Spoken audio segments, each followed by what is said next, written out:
கற்குவேலையனார் இக்கோவில் திருச்செந்தூரிலிருந்து 14 கிலோமீட்டர் தொலைவிலுள்ள காயாமொழி என்ற ஊரிலிருந்து 1 கிலோமீட்டர் தொலைவில் குதிரைமொழி தேரிக்குடியிருப்பு கிராமத்தில் அமைந்துள்ளது. வரலாறு. அருள்மிகு சிறு கற்குவேல் ஐயனார் தல வரலாறு. ஐயனாரை பற்றி வாய்வழி கட்டுரைகள் நிறைய உண்டு. ஆனால் காலம் காலமாக கோவிலில் பாடப்பெறும் வில்லு கதையினை சேர்த்து எழுதப்பட்ட உண்மையான வரலாறு இது. நம்ம கற்குவேல் ஐயனார் கோவிலில் கள்ளர் வெட்டின் போது படிக்கப்படும் வில்லு பாட்டில் வரும் ஐவராஜா கதை நம்ம கோவிலில் எப்போதும் முதல் பூஜை ஐவராஜா பூஜையுடன் தொடங்கப்படுகிறது. பாண்டிய மன்னர்கள் காலத்தில் கிபி 1226 மதுரையை தலைநகராக கொண்டு ஆட்சி புரிந்த ஐவராஜா மன்னர்கள் மாலையம்மனின் புதல்வர்கள் குலசேகர பாண்டியன் என்னும் மன்னர் ராசா, முத்தும் பெருமாள், முகிலன் பெருமாள், முடிசூடும் பெருமாள், பாண்டிய பெருமாள் ஆகியோர்கள் ஆவார்கள். பெரும் புகழுடன் குறையாத செல்வத்துடனும் மக்கள் மனமகிழ குலசேகர மன்னன் ஐவராஜா நல்லாட்சி புரிந்து வந்தார். மன்னரிடம் திறமை பெற்ற கவிகளும் ஓவியர்களும் தனது திறமைகளை வெளிப்படுத்தி பரிசுகளை பெற்று செல்வது வழக்கம். அப்படி ஒரு ஓவியர் மன்னர் குலசேகர பாண்டியனின் முழு உருவத்தையும் ஓவியமாக வரைந்து மன்னரிடம் கொண்டு வந்து கொடுத்தார். மன்னரும் தத்துருவமாக வரையப்பட்டிருந்த ஓவியத்தை கண்டு அசந்து போனார். ஓவியரின் திறமையை பாராட்டி அவருக்கு ஏராளமான பொன்னும் பொருளும் கொடுத்தார். ஆனால் ஓவியரோ, மன்னா, இந்த பொன்னையும் பொருளையும் விட உயர்ந்த ஒரு பொருள் வேண்டும் என கேட்டார். நீங்கள் என்ன வேண்டுமோ கேளுங்கள் என்றார் மன்னர். மன்னா, நான் வரைந்த இந்த ஓவியமே எனக்கு பரிசாக வேண்டும் என கேட்டார். மன்னரும் புன்சிரிப்புடன் பொன்னும் பொருளும் கொடுத்து ஓவியத்தையும் கொடுத்தார். ஓவியரும் ஒவ்வொரு தேசமாக சென்று தன் வரையும் பணியை செய்கிறார். அவ்வாறே கன்னட தேசத்திற்கு சென்றபோது கன்னட அரசனின் கன்னடியான் மகள் முத்துவடுகச்சி குலசேகர மன்னன் ஓவியத்தை பார்த்து அவரது அழகில் மயங்கி காதல் வயப்படுகிறார். கன்னட அரசனுக்கு ஒரே மகள், செல்ல மகள். குலசேகர மன்னனை நினைத்து இளவரசி உண்ணாமல் உறங்காமல் வாடுகிறாள். மகளின் வாட்டத்திற்கு என்ன காரணம் என விசாரிக்கிறார் மன்னன். நாட்டிற்கே மன்னனாக இருந்தாலும் தன் அன்பு மகளின் காதலின் ஆழத்தை உணர்ந்து குலசேகரனுக்கு திருமணம் செய்து கொடுக்க எண்ணி குலசேகர மன்னரிடம் தூதுவர் மூலம் கேட்கின்றார். குலசேகரரோ, எங்கள் நாட்டிற்கு எதிரி நாடு உங்களுடையது. எங்கள் மூதாதையர் காலத்திலிருந்தே பகை உண்டு. எதிரி வீட்டு பெண்ணை மணக்க மாட்டேன் என்று கூறி திருப்பி அனுப்பிவிடுகிறார். குலசேகர மன்னனின் மீது போர் தொடுக்க பெரும் படையை திரட்டுகிறான் கன்னடியான். மதுரையை தலைநகராக கொண்டு ஆண்டு வந்த மன்னன் வள்ளியூரிலும் ஒரு கோட்டை அமைத்து தன் நாட்டின் தென்பகுதியை கண்காணித்து மக்கள் குறை தீர்த்து வருவதும் எதிரி படைகளிடம் இருந்து நாட்டை காத்து வருவதுமாய் இருந்தான். கன்னடியான் படை தாக்க வருவதை அறிந்து குலசேகர மன்னன் வள்ளியூர் கோட்டைக்குள் தன் மக்களுடன் பாதுகாப்பாக இருந்தான். காரணம், எதிரி படையை எதிர்க்கும் அளவுக்கு போதுமான படை கைவசம் இல்லை. மதுரையிலிருந்து தன் பெரும் படை வள்ளியூர் வந்து சேரும் வரை மக்களை காக்கும் பொருட்டு மன்னன் அவ்வாறு செய்தான். ஐவராஜா இருந்து வரும் வள்ளியூர் கோட்டைக்குள் எறும்பு கூட உள்ளே நுழைய முடியாதவாறு பாதுகாப்புடன் கட்டப்பட்ட கோட்டையாகும். கோட்டைக்குள்ளே மக்களின் வாழ்வாதாரத்துக்கு தேவையான அனைத்து வசதியும் உள்ளடக்கி கட்டப்பட்டது.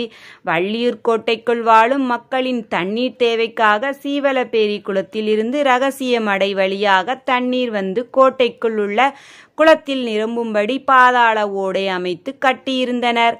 போர் தொடுக்க வந்த கன்னடியனால் கோட்டைக்குள் நுழைய முடியவில்லை.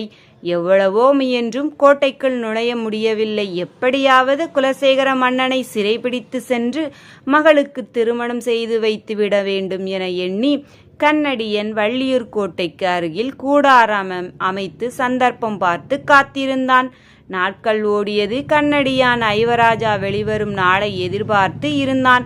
அப்போது ஒரு இடையர் குலத்தை சேர்ந்த பெண் கோட்டையில் ஜன்னல் வழியாக தினமும் பால் கொடுக்க வருவாள்.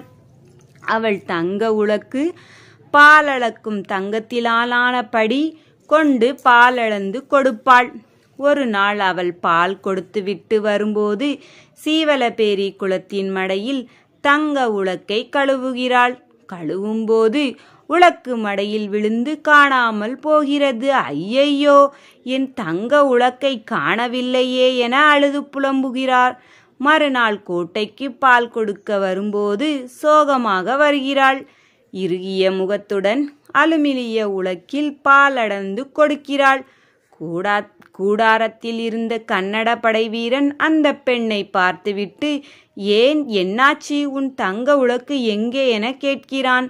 மடையில் உலக்கு தொலைந்ததை சொல்கிறாள்.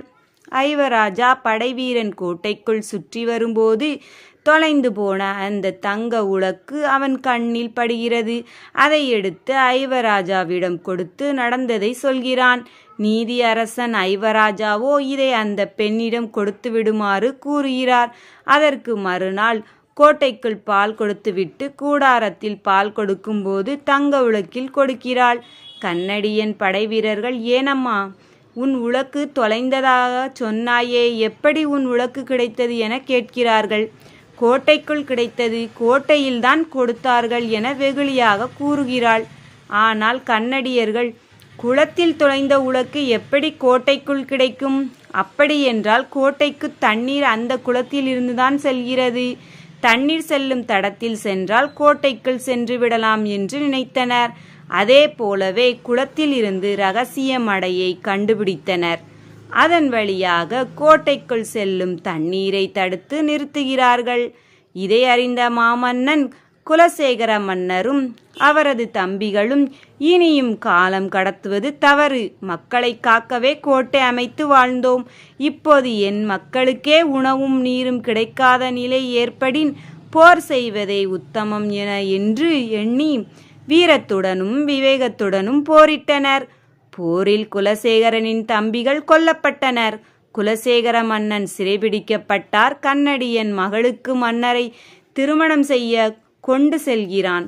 மன்னரை பல்லக்கில் வைத்து கொண்டு செல்லும் போது எதிரி நாட்டிற்கு கைதியாக போவதை விட சாவதே மேல் என எண்ணி கையில் இருந்த வைர மோதிரத்தை விழுங்கி மன்னவன் குலசேகரார் சாகிறார். மகள்கள் இறந்த செய்தி கேட்டு போர்க்களத்திற்கு வந்த மாலையம்மனும் அதிர்ச்சியில் இறைவனை வேண்டி தன் உயிர் துறந்தார். கன்னடியன் கோட்டை வந்து சேர்ந்த மன்னர் ஐவராஜா உடலை கண்டு அதிர்ச்சியடைந்த இளவரசி கண்ணீரும் வேதனையுமாய் குலசேகராரோடு உடன்கட்டை ஏறினார். இப்பொழுது ஐவராஜா சாமியானது எப்படி என்று பார்க்கலாம். குலசேகர மன்னரும் கன்னட இளவரசியும் அவரது சகோதரர்களும் மாலையம்மனும் விண்ணுலகம் சென்றார். அங்கே அவர்களின் ஆயுள் கணக்கை பார்த்த சித்திரகுப்த நயினார் யமதர்மராஜாவிடம் இவர்களுக்கு முற்பிறவி மனித பிறவி, பிற்பிறவி தெய்வ பிறவி என கூறினார். யமதர்மராஜாவும் அவர்களை சிவனிடம் அழைத்து சென்றார். சிவபெருமானும் அவர்களை வாழ்த்தி, இவர் ராஜாவே, இந்த 5 சகோதரர்களையும் நீ பூவுலகம் சென்று மக்களை காத்து நில். உனக்கு கொல்ல வரம், வெல்ல வரம், குழந்தை பாக்கியம் அருள வரம், சோதனை தீர்க்க வரும் வேதனை, மற்ற வரம், சகல செல்வமும் அருள வரும் என பல வரம் அளித்து பூலோகத்தில் அவர்களை நாடி வரும் மக்களுக்கு அருளாசி அளிக்க வேண்டும் என பூலோகம் அனுப்பி வைத்தார். அந்த கன்னட இளவரசி இப்பவும் வடுக நாச்சியார் அம்மனாக பல இடங்களில் வழிபடப்படுகிறார்கள்.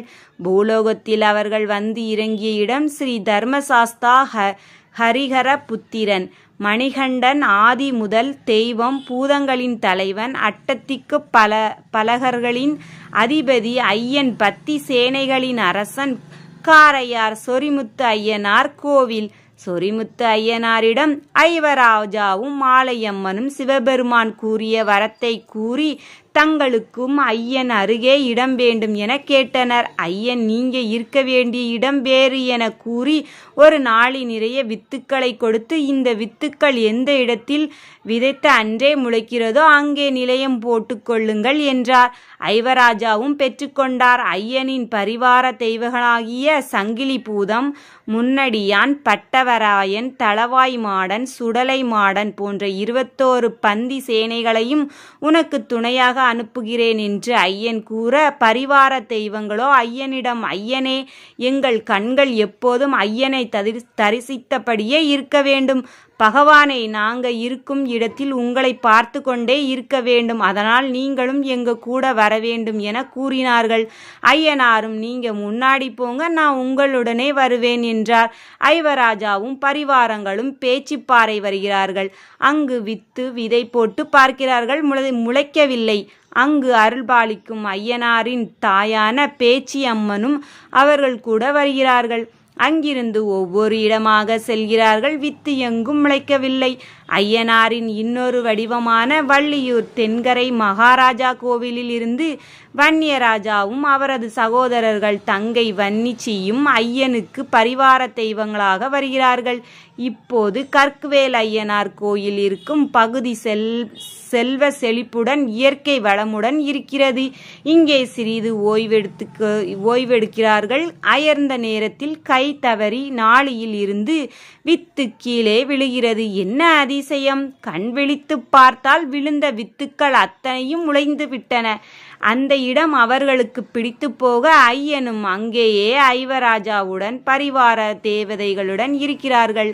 அப்போது ஆடு மாடு என செல்வ செழிப்புடன் இருந்த அந்த பகுதியில் பரமன் குறிச்சியை சேர்ந்த ஐயன் கோனார் வழி சந்ததிகள் பால் தயிர் விற்க அந்த வழியாக வியாபாரத்திற்கு செல்வது வழக்கம். அப்படி போகும்போது இந்த இடத்திற்கு வந்தவுடன் கால் தடுக்கி அவர்கள் வைத்திருந்த பால் பானையும் தயிர் பானையும் கவிழ்ந்து விடுகிறது. இது என்ன சோதனை என வீட்டுக்கு வருகிறார்கள். மறுநாளும் இவ்வாறே கால் தடுக்கி பால் பானை கவிழ்கிறது. தினமும் அந்த இடத்தில் இப்படி ஆகிறது என கணவரை கூட்டிட்டு வந்து அந்த இடத்தை மண் வெட்டியால் நல்ல திருத்தி வழியை சரி செய்கிறார்கள். அப்படியிருந்தும் மறுநாளும் அதே இடத்தில் அதே பால் பானை கவிழ்கிறது. அந்த பெண்கள் அவரவர் கணவரிடம் வந்து கூறுகிறார்கள். இதற்கு மேல் என்ன செய்ய என யோசனையுடன் அன்றைய பொழுது முடிந்தது. இரவு தூங்குகிறார்கள். நன்கு அயர்ந்து தூங்கியவரின் கனவில் அசிரியாக கேட்டது ஒரு குரல். உன்னோட நான் இருக்கிறேன். நான் என்னுடைய பரிவாரங்களுடன் இந்த பகுதியில் இருக்கிறேன். எனக்கு கருவேல மரங்களின் நடுவில் நிலையம்போடு. என்னை நம்பி வருபவர்களுக்கு நல்லதே நடக்கும் என்று கூறியது. இறைவா, ஐயனாரே, என் பிழைப்பு நடத்துவதே கஷ்டமாயிருக்கு. இதில் உனக்கு எப்படி பூஜை கொடுப்பது என்றார் அவர். நீ நிலையம் மட்டும் போடு, மற்றவை தானாக நடக்கும் என்றது அசரீரி. மறுநாளே ஐயன் கோனாரும் சிறியதாக பீடம் போட்டு வழிபட்டனர். கருவேல மரங்களுக்கு நடுவில் இருந்ததால் கருவேல ஐயனார் என மக்கள் வழங்கினார்கள். அந்த பகுதியில் இருந்த மக்கள் ஐயனை வணங்கி சென்றால் தொட்டது துவங்கியது. கருவேல ஐயனார் கோவில் வந்த பின்பு ஊருக்குள் பஞ்சம் என்பதே இல்லை. கருவேல ஐயனார் என்பது மருவி கற்குவேல் ஐயனார் ஆயிற்று. கோவிலில் ஐயனுக்கு கொடையாக பொன்னும் பொருளும் குவிகிறது. ஐயனாருக்கு பங்குனி உத்திர நாளில் ஊர் மக்கள் சேர்ந்து வரி பிரித்து கொடை கொடுக்கிறார்கள். இப்படி இருக்கும்போது ஊரின் செல்வ செழிப்பை அறிந்த கள்வன் ஒருவன் ஊரில் களவாட எண்ணினான். துடியாய் ஐயனார் காவல் காக்கும் பூமியில் அவரின் பரிவார தெய்வங்களை மீறி களவெடுக்க முடியுமா? முடியாது என அச்சம் கொண்டு கேரளாவில் மிக பெரிய மந்திரவாதி ஒருவரிடம், அந்த ஊரிலும் கோவிலிலும் ஏகப்பட்ட பொன்னும் பொருளும் இருக்கு, அதனை நாம களவெடுக்க உனது உதவி தேவை என கூறுகிறான் கள்வன். தெய்வங்களை கட்டிவிட்டு ஊருக்குள் திருட வேண்டும் என மந்திரவாதியிடம் கூறுகிறான். ஒரு அமாவாசை நாளில் சாமியை மாந்திரீகம் மூலம் கட்டி கலயத்தில் அடைக்கிறார்கள். கலயத்தை தாமிரபரணி ஆற்றில் எரிந்து விடுகிறார்கள். தளவாய் மாடனை கலயத்தில் அடைக்க முடியவில்லை. தளவாய் மாடன் பூசாரியின் கனவில் தோன்றி தாமிரபரணி ஆற்றங்கரையில் ஒரு கலயம் ஒதுங்கி இருக்கு, அதில் நிறைய பொற்காசுகள் இருக்கு, நீ எடுத்துக்கொள்ளுன்னு சொல்றார். ஏனெனில் ஐயனார் உத்தரவிட்டால் தான் கள்ளனை பிடிக்கலாம். ஐயனார் தான் கலயத்தில் என்றால் பூசாரி பயந்து விடலாம் என எண்ணி அப்படி கூறுகிறார். பூசாரியும் அவரது மருமகனும் கலயத்தை தேடி செல்கின்றனர். அந்த மந்திரவாதி கலயத்தில் அடைபடாத தளவாய் மாடனால் ஆபத்து வரும் என பயந்து அவனை சுற்றி 4 பக்கமும் மந்திர காட்டு போட்டு சற்று ஓய்வெடுக்க எண்ணி சுந்தரபாண்டி சாஸ்தா கோவில் அருகிலுள்ள ஒரு கல் சாத்திரத்தில் அயர்ந்து தூங்குகிறான். அப்பொழுது தளவாய் ஆகாய மார்க்கமாக ஒரு கல்லை அவன் தலையில் போட்டு கொன்று விடுகிறார். 4 பக்கமும் மந்திரக்கட்டு போட்டவன் ஆகாயத்தில் போட மறந்துவிட்டான். அதுதான் விதி. இங்கு கள்வன் சுதந்திரமாக களவெடுக்கிறான். இதுவே கள்ளர் வெட்டின் போது களவெடுத்தல் நிகழ்வு. பூசாரியும் அவரது மருமகனும் தாமிரபரணி கரையில் கலயத்தை கண்டார். சந்தோஷத்தில் கலயத்தை கையில் எடுத்து உடைக்கிறார்கள். உடைபடவில்லை. திரும்பவும் உடைக்கிறார்கள். கலயம் உடைபடவில்லை. மாமனுக்கு கைவலிக்க மருமகன் உடைக்க, மருமகன் கைவலிக்க மாமனார் உடைக்க, இப்படி மாறி மாறி உடைத்து பார்க்கிறார்கள். கள்ளர் வெட்டு அன்று மதியம் பாடப்படும் வில்லுக்கதையில் மாமன் சடைய மருமகன் உடைக்க, மருமகன் சடைய மாமன் உடைக்கணும்னு வரும். ஒரு கட்டத்தில் கலயம் உடைபடுகிறது. அதில் இருக்கும் ஐயனும் பரிவார தேவதைகளும் ஆக்ரோசமாக வெளிவருகிறார்கள். ஐயனார் ஐயங்காட்சி படைகளிடம் ஊருக்குள் களவெடுக்கும் கள்ளனை உயிரோடு பிடித்து வர சொல்லி கட்டளையிடுகிறார். பரிவார தெய்வங்களும் ஆதாளி போட்டு செல்கின்றனர். ஐயங்காட்சி படைகளை கண்டு பயந்து கள்ளன் தப்பிக்க ஓடுகிறான். கள்ளனை பிடித்து சங்கிலி போட்டு முன்னடி சாமியிடமும் பட்டவராயனும் கூட்டிட்டு வாராங்க. ஐயனார் முன்னாடி நிறுத்துகிறார்கள். இது போன்ற தவறு இனி நடக்கக்கூடாது என கள்ளனை சிரசேதம் செய்ய கட்டளையிடுகிறார் ஐயனார். காவல் தெய்வம் சுடலை மாடன் நான் கொல்கிறேன் என்று ஆவேசமாக சொல்கிறார். ஐயனார், மகனே, நீ கோபக்காரன், ஆவேசமானவன். நீ சென்றால் மக்கள் கூடும் இடத்தில் உயிர் சேதம் ஏற்பட்டு விடலாம். அதனால் உன்னை போல் வீரமும் அதே நேரம் பொறுமையும் நிறைந்த வன்னியராஜாவை கூப்பிடுங்கன்னு சொல்லார். இந்த நிகழ்வுதான் இப்போதும் கள்ளர் வெட்டின் போது ஐயனார் சந்நிதியில் இருந்து மேலதாளத்துடன் சென்ற அழைத்த பின்புதான் வன்னியராஜா வருவார். வன்னியராஜா வருகிறார். ஐயனார் வன்னியராஜாவிடம் அரிவாளை கொடுத்து கள்ளனை சிரசேதம் செய்து வா என உத்தரவிடுகிறார். வன்னியராஜா பேச்சியம்மனிடமும் பெரியாண்டவரிடமும் ஆசி வாங்கிய பின் கள்ளனை வதம் செய்ய செல்கிறார். கள்ளனை கோவிலின் மேற்புறம் சங்கிலி போட்டு கொண்டு போறாங்க. கள்ளன் தப்பிக்க முயலுகிறான். கட்டுக்காவல் தாண்டி ஓடுகிறான் கள்ளன். கள்ளனை விரட்டி சென்று அருவாளால் வெட்டி தலை தனி முண்டம் தனியாக செய்து விடுகிறார் வன்னியராஜா. ஐயனாரின் அரிவாளால் வெட்டப்பட்ட கள்வனின் ஆத்மா புனிதம் அடைகிறது. கள்ளனின் இரத்தம் விழுந்த இடம் புனிதமாக கருதப்படுகிறது. ஐயனார் கள்ளனின் ஆத்மாவிற்கு ஆசி வழங்கி, இன்று முதல் கோவிலுக்கு என்னை தரிசிக்க வருவருக்கு நீயும் தெய்வமாக நின்று ஆசி வழங்குவாய் என்றும் கோவிலுக்குள்ளே கள்ளனுக்கு இடம் கொடுத்தார். கள்ளனை தரிசிக்கும் போது கள்ளனுக்கு நேர்ந்த கதையை நினைத்து நம் மனதில் உள்ள கள்ள எண்ணங்கள் நீங்கி நல்ல மனமடைய வேண்டி அவருக்கு ஐயனார் சந்நிதி கொடுத்து கள்ளர் சாமி ஆடி வர ஆசி அருளினார். அவரே கள்ளர் சாமி. இதுவே வருடா வருடம் கள்ளர் வெட்டு திருவிழாவாக கொண்டாடப்படுகிறது. கள்ள மனம் உள்ளவரும் கள்ளர் வெட்டு கண்டுவிட்டால் மனம் திருந்தி விடுவார்கள். தேறி உருவான கதை அடுத்த வீடியோவில் பார்க்கலாம். கற்குவேல் ஐயனார் குடும்ப உறவுகள் நம்ம சேனலை சப்ஸ்கிரைப் பண்ணுங்கள். தேங்க்யூ.